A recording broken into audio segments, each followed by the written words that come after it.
चालू हो गया बस।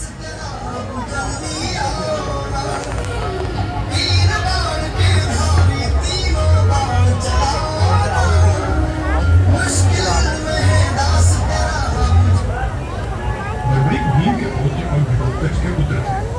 वे अपने अद्वितीय योद्धा कौशल और त्रिकालदर्शिता के लिए प्रसिद्ध थे। उनके पास 3 बाण थे जिनसे वे तीनों लोगों को भी जीत सकते थे। उन्होंने अपनी मां को वचन दिया था कि वे हमेशा पराजित पक्ष की मदद करेंगे। महाभारत युद्ध के समय बलवीर ने कौरवों और पांडवों के बीच युद्ध में भाग लेने का निश्चय किया, लेकिन भगवान कृष्ण ने बलवीर से उनका वचन पूछा और उन्हें बताया कि वे जिस भी पक्ष में शामिल होंगे वह पक्ष विजयी हो जाएगा। इससे युद्ध का संतुलन बिगड़ जाएगा। इस समस्या को हल करने के लिए कृष्ण ने बलवीर से उनका सिर मांगा। बलवीर ने अपने वचन का पालन करते हुए खुशी खुशी अपना सिर कृष्ण को समर्पित कर दिया। कृष्ण ने बलवीर के बलिदान से प्रभावित होकर उन्हें आशीर्वाद दिया कि कलयुग में श्याम के रूप में पूजे जाएंगे। इस तरह बलवीर को खाटू श्याम जी के नाम से जाना जाता है। सार्वजनिक गणेश उत्सव जय अम्बे मित्र मंडल आपका हार्दिक स्वागत करता है। अध्यक्ष मनोज जी जायसवाल, झांकी कलाकार धर्म सिंह जी सिसोदिया, राहुल डेकोरेटर्स इंदौर, आने का सहारा खाटू श्याम हमारा। ये बाण मेरी आराध्य देवी ने दिए हैं। इन बाणों के लक्ष्य पर जो शत्रु होगा उन सभी का नाश हो जाएगा प्रभु। परंतु इतने भीषण युद्ध में तुम अपने शत्रुओं को पहचानोगे कैसे पार्वती? सभी शत्रुओं पर लक्ष्य साधना इतना सरल कार्य नहीं। यदि तुमने अपने इन बाणों का संधान किया तो तुम्हारे मित्र भी मारे जा सकते हैं और वो निरपराध भी जो इस युद्ध में भाग नहीं ले रहे। इसलिए मुझे ये 3 बाण दिए गए हैं प्रभु। मेरे पहले बाण में भरी लाल भस्म मेरे सभी मित्रों और सहयोगियों को चिन्हित करेगी। मेरा दूसरा बाण उन सभी को चिन्हित करेगा जो इस युद्ध में भाग नहीं ले रहे या निष्पक्ष है।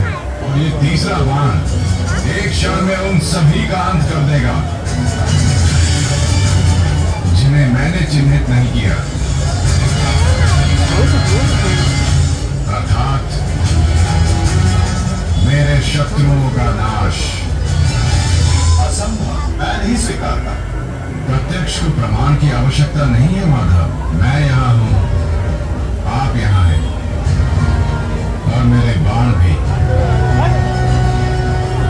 आप चाहें तो मेरा परीक्षण यही ले सकते हैं। बस लक्ष्य बताएं। तो ठीक है पार्वती, लक्ष्य भी तुम्हारे समक्ष प्रस्तुत है। इस वृक्ष को देख रहे हो? इस वृक्ष के सभी सूखे पत्तों को अपना लक्ष्य बनाओ, परंतु स्मरण रखना पार्वती, इस वृक्ष का कोई भी हरा पत्ता या कोई भी अध सूखे पत्ते का लक्ष्य भेदन नहीं होना चाहिए। स्वीकार है?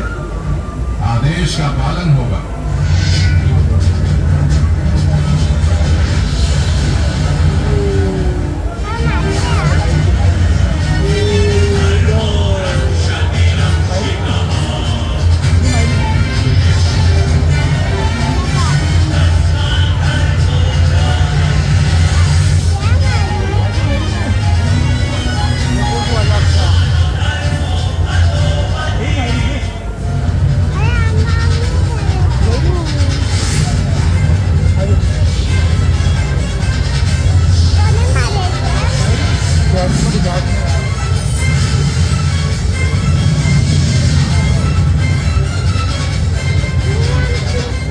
सभी अनचिन्हित पत्रों का लक्ष्य भेद हो।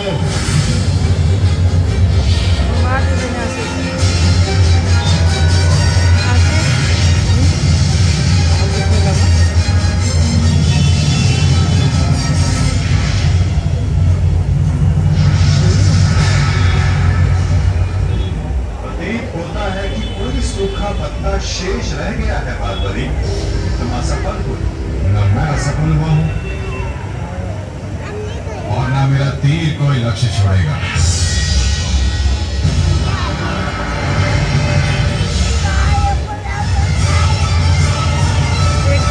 आपके चरण मेरे बाण के लक्ष्य के मध्य में आ रहे हैं प्रभु। आपसे निवेदन है कि आप अपने चरण पत्ता दबा के रखते कृष्ण जी, लेकिन वो बांध नहीं जाते, बांध हटाने पैर हटाने के बोलते। देगा। तो क्या ये बाण अपना लक्ष्य भेदने के लिए मेरे पांव पर आघात कर सकता है? जी प्रभु, शीघ्र अपने चरण हटाइए। ये क्या किया वासुदेव? मेरा वरदान था कि ये बाण कभी लक्ष्य चुकेगी नहीं। मैं वासुदेव आपके वरदान का मान अवश्य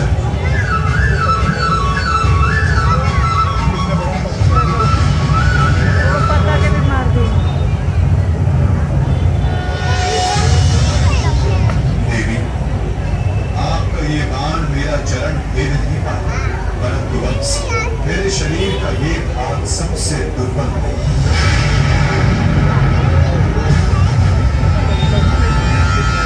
और अब कोई भी बात मेरे इस स्मरण स्थल को देख पाएगा, ये मेरा वचन है देवी, और यही मेरे इस देह को त्यागने का कारण बनेगा।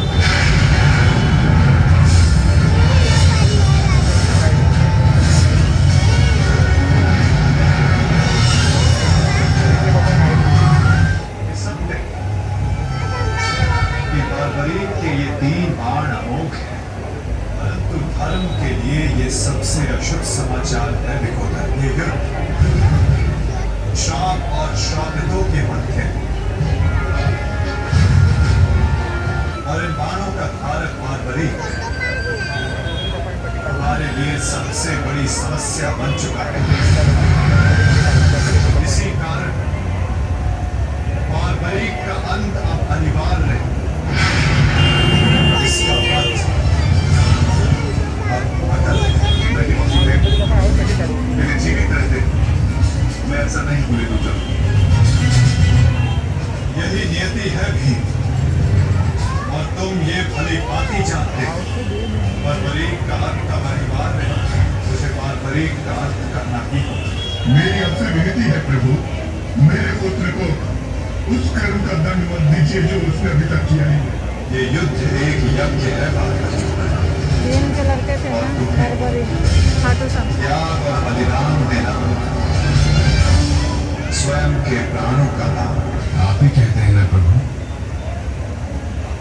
कि प्रत्येक मनुष्य के जीवन का कोई न कोई लक्ष्य होता है। मैं भी इस युद्ध को देखना चाहता था, इसका साक्षी बनना चाहता था।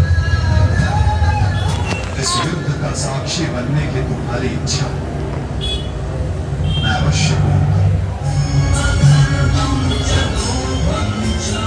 यदि इस युद्ध तुम मेरी सहायता करना चाहते हो बर्बरी, तो तुम्हें स्वयं को इस युद्ध से विरक्त करना होगा, चालू है वो वीडियो, और इसका केवल एक ही दिखा मार्ग भी है। नहीं रहे।